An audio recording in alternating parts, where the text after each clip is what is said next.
Përshëndetje. Dhe mirë se vini në kalendarin ton të Krishtlindjeve për këtë vit. Deri në Krishtlindjes do të përgatisim së bashku zemrat tona për festen dhe për Jezusin që vjen tek ne. Ne do të fillojmë kohën e ardhjes me një profeci për dritën.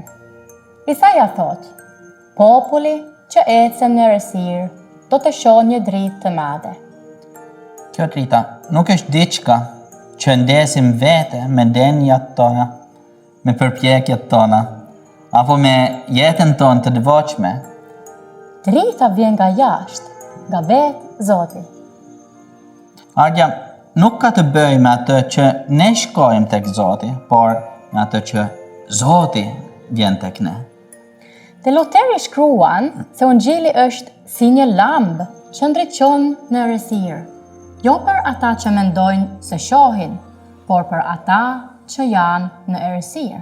Pikërisht aty në takon Krishti, në dobësinë tonë, në mëkatin tonë, në jetët tonë të papërsosura. Drita është vete Krishti. Ai që u bë njeri i vërtet, për të bartur errësirën tonë dhe për të na dhënë shpëtimin e tij. Dhe në fundit kemi një sfidë. Lutu sonte për dikë që ka nevojë për shpresë.